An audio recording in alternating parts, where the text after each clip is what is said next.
Yeah, so sorry for bringing chaos in here. I quickly jump into my presentation. I brought anyone familiar with the picture? These women, they were very important in the beginning of the telephone. So in the late 19th century, because when we wanted to talk with someone, so if I call someone by my phone, I would first call one of these women, and then they would, like, you can see on the picture, they have also a cable. They put the plug into the right socket.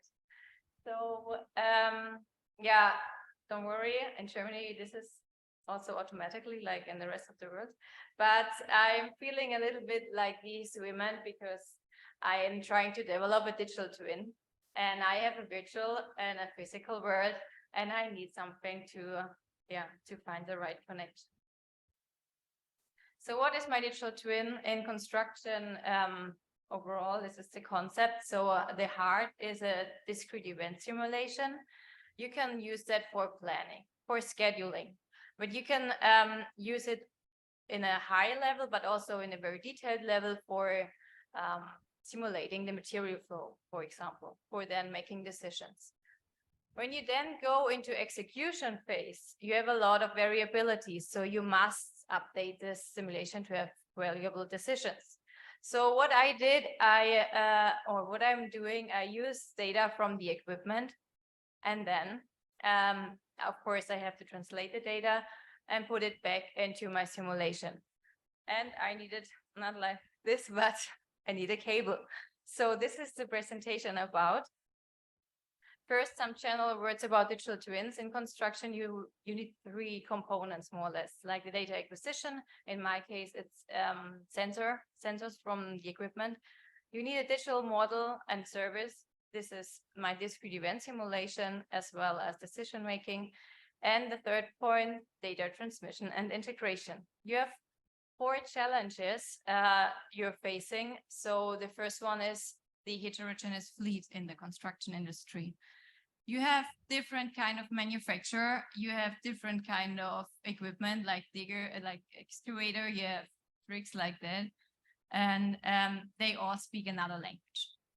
So then another challenge is the standardization effort is quite low. So there is a standard called ISO 15143.3, but it defines only 20 data points. And for my simulation, it's not useful. The next point is there is a big reservation on data security. So the people, the construction companies, as well as the manufacturer, they are not want to share their data because this is like, they say, their brain. And yeah, so there is something in between missing, the middleware. We compare different kind of middleware systems, and yeah, ended up in a microservice-based architecture, which I show you here.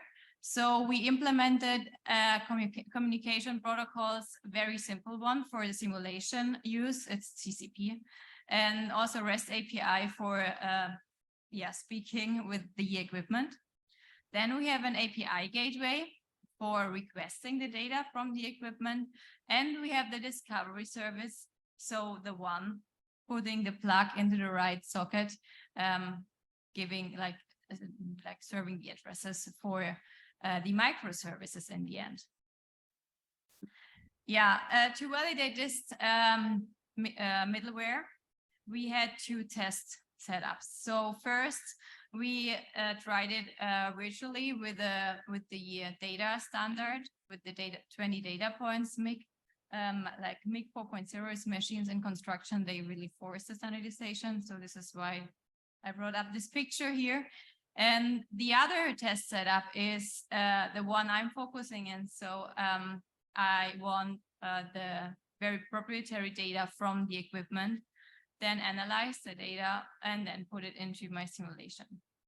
So the validation, just screenshots and pictures, but in the standardized, in the first setup with the standardized version, it worked quite well. What you see here is just a screenshot of the simulation model I have and the simulation software I'm using, and just you can't see it, but it's the answer of the request. So I can really get these 20 data points. I can request it through the middleware.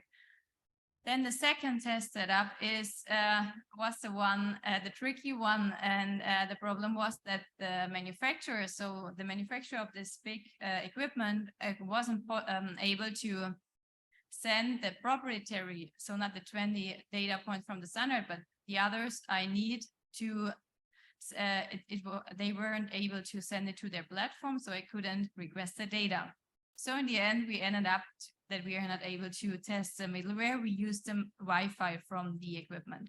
So we need to log on the Wi-Fi from the equipment, then just pulling the data and push it forward to the data analysis and also to the simulation.